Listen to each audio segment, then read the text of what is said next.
It's wonderful to continue our learning of Sefer HaChinuch, to learn the Mitzvot, to learn the Halachot together.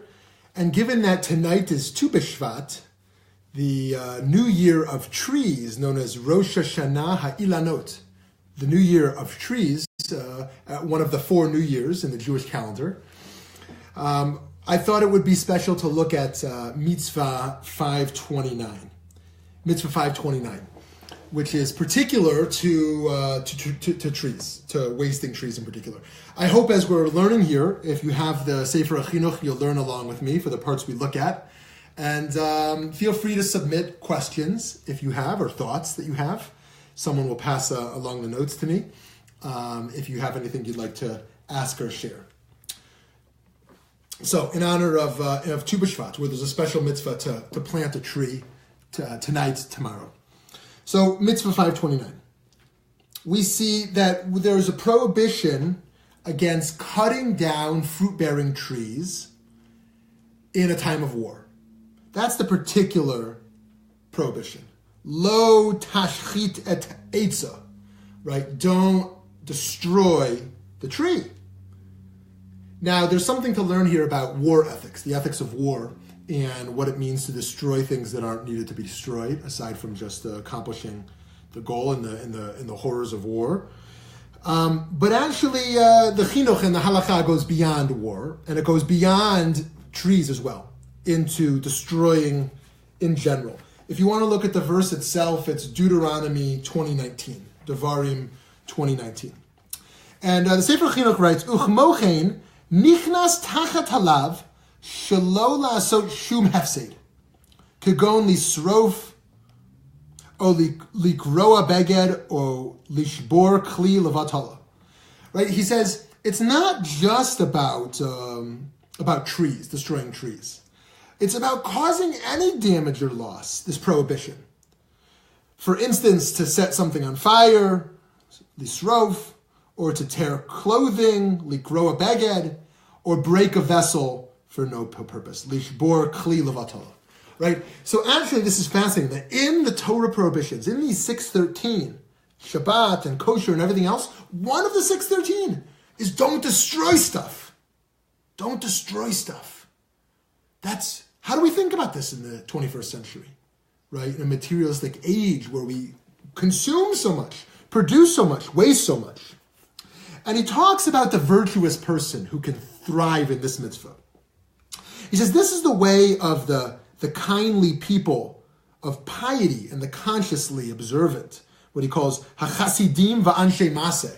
These pious and morally, consciously observant people, they love peace and are happy at the good fortune of people, and they bring them near the Torah. They will not destroy even a mustard seed in the world, and they're distressed at every ruination and spoilage that they see. And if they are able to do any rescuing, they will see anything from destruction with all their power. Because God created everything, and everything is a bracha, and everything has kedusha, everything has holiness. And to just waste it, to throw it away, to destroy it, is almost a blasphemous act of rejecting God's creation, right? And we want to be on the side of how the Hasidim, the Anshe Amaseh, right? The righteous and those who live with intentionality and mindfulness of what they're eating and what they're buying and what they're using and what they're throwing away and what they're recycling. But then there's the opposite. V'lochin harashayim smechim v'hashchatat olam. Not so, however, are the wicked. They rejoice at the destruction of the world. They think it's all funny. Throw away stuff, burn stuff, break stuff, smash it, right? It's all just fun and games. Everything is just here for my pleasure. I live as a heathen. The concluding part to look at, Ve'hamashchit shum davar mitoch chema, amar alav shehu ka'oved avodah zarah. That someone who goes to another level and they destroy things out of chema, out of anger, Chazal, the rabbi said of this person, they're like Ovdei Avodah Zarah. They're like idolaters, idol worshippers. Because why? They worship themselves. There's an anger in them that they want to fulfill, and they break stuff around them, right? And they ultimately, the highest thing they serve is their own instinct, their own impulse, their own desire for more. This is a major problem today. This is a major problem for us today. And we can't let the perfect be the enemy of the good, because we're all destroying stuff. We're all over-consuming. It's very hard to not fill our dumpsters, to fill our garbage cans every day, right? And it's true on every level. We're overproducing people. We're wasting babies. Literally, millions of babies around the world who aren't wanted. They're just dropped off places, abused, neglected, put in orphanages. It's true in the animal kingdom, in puppy mills and incinerators of baby chicks, and just the overproduction. I mean, cats and stray dogs, shelters putting down animals. The waste of life. It's true of money, that those who feel if they have money, they can do whatever they want with it, really. We waste our words. We waste our energy. We just use without oftentimes thinking intentionally. Being a person of moral refinement. We can all grow in this, certainly myself, of being very conscious of what we do and what we use and what we consume and what we eat and what we buy. Right? Online buying, we can just with a click have things arrive at our door. But we're destroying the planet. That HaKadosh Baruch Hu, God gave us one universe, one planet, one world to live in. Think about food for a moment. Estimates are that 31% of food loss at retail and the consumer levels correspond to approximately 133 billion pounds of food and $161 billion worth of food wasted in 2010 alone in America. Right? And this number is only going up. Think about the coral reefs, the sacred coral reefs that we've inherited to go look at, scuba diving.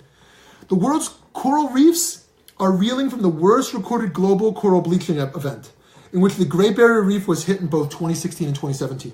Between these two events, half the reef's coral is thought to have been killed. Think about species. 1 in 5 species on the earth now faces extinction. 1 in 5. You can't reverse that. And that will rise to 50% by the end of the century unless urgent action is taken. Think about air pollution. There's estimates that 9 million people die every year because of the air pollution. Because of what we waste from our cars, from factory farming, from all types of consumption, which in America politically we're going totally the wrong direction right now. Deregulating industries to put more money in the pockets of the rich. Think of temperature. The planet's average surface temperature has risen about 2 degrees Fahrenheit since the late 19th century, according to NASA. Think about trees, right? Rosh Hashanah la'ilanot. Rosh Hashanah la'ilanot, the Rosh Hashanah for trees. About half of the world's tropical forests have been cleared. About half.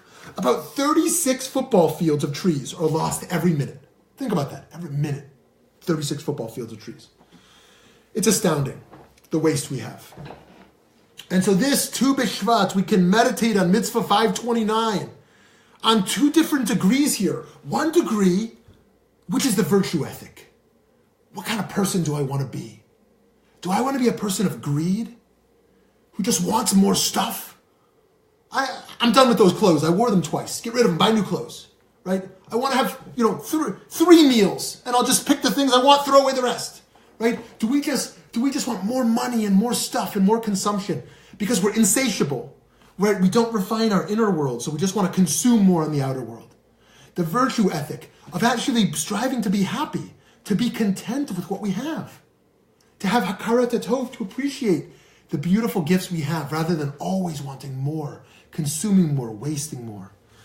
There's the virtue ethic of our refinement. But then there's also, consequentially, the impact we have on the world from a utilitarian perspective, how we're actually impacting the world. And this mitzvah, perhaps, is one of the most important mitzvot in the Torah, right? So many important mitzvot. But today, in the 21st century, where human existence, right, the existence of our planet is literally at stake, we need to think about the prohibition of Bal Tashchit, the prohibition against destroying, and ask ourselves, can't be perfect. How can I grow this coming year in one small way? What's one thing this Tu B'Shvat, this new year of trees, can I take on to be a little less greedy, a little less insatiable, a little bit more content, a little less wasteful? What can I do for the environment, for my own refinement, for the world today, for the future generations, and spiritually to tell the Creator that we are grateful for all we have and we choose not to waste it. Happy Tu B'Shvat.